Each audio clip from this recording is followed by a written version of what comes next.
which is the reason General McKenzie hit Congress with that 2,500 recommendation is because the Pentagon knows that the president had previously said that he had never been told to keep 2,500 troops specifically in Afghanistan. This was a planted hit job. Now, like I said, Biden himself gotten him into trouble. But me personally, I mean, having a general like this sandbag the president and also basically admitting lies in the process, I am just one of those like a pox on both your houses. Yeah. Well, and look at the setup here, because why does Stephanopoulos ask that question? Because he knows, because it's been leaked. They leak that to the press. Yes. They create the story. Stephanopoulos asks Biden about it, gets this response, and then he gets to go under oath and finish the job here. Exactly. I mean, it's a total setup. And they may not have been very good at training the Afghan army. Playing these sort of games.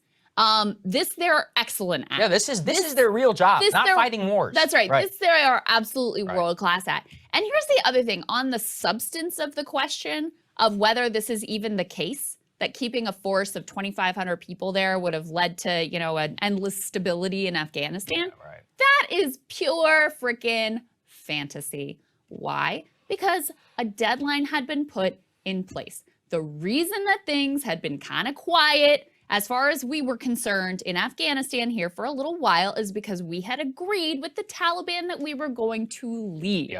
If we didn't leave, then it's open season again. Then you're in the middle of a civil war. Then you're taking on more casualties. Then you're having liars like this dude coming out and saying, oh, well, now we need a new surge. Now we can't take these losses and just, you know, this isn't sufficient. We got to go all the way back in.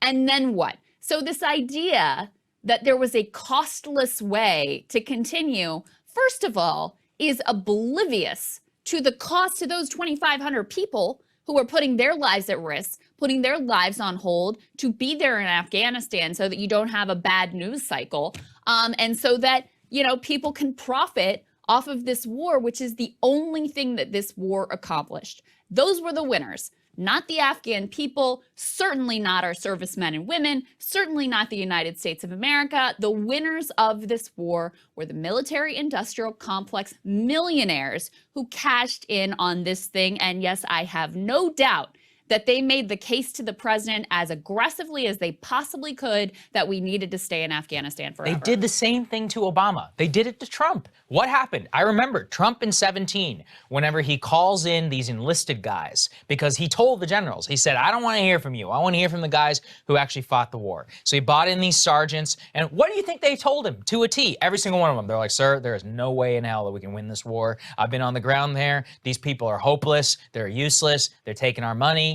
This is not working for anybody. So Trump goes and he tells that to the generals, like, oh, well, they don't understand the strategy and the big war and all this. They're too stupid to really get it. They're too stupid. And in fact, they're the smartest ones. They knew. The guys who actually served in country, especially at the like captain and below level, who are actually having to implement this nonsense, every single one of them knew this thing was doomed since like 2003. They didn't have the luxury of the fantasy. Exactly. They did not have the luxury of any distance from this thing where they could pretend that some sort of illusory progress was being made, when the fact of the matter was the exact opposite. No, and this is the problem that we have, which is that we are allowing ourselves, all of us, to be played by these fools. The Republicans now are like, oh, well, the general said. Oh, so we're supposed to believe the general? Now they love the generals. Now we love the generals? No, we hate the generals. All of them. All the time.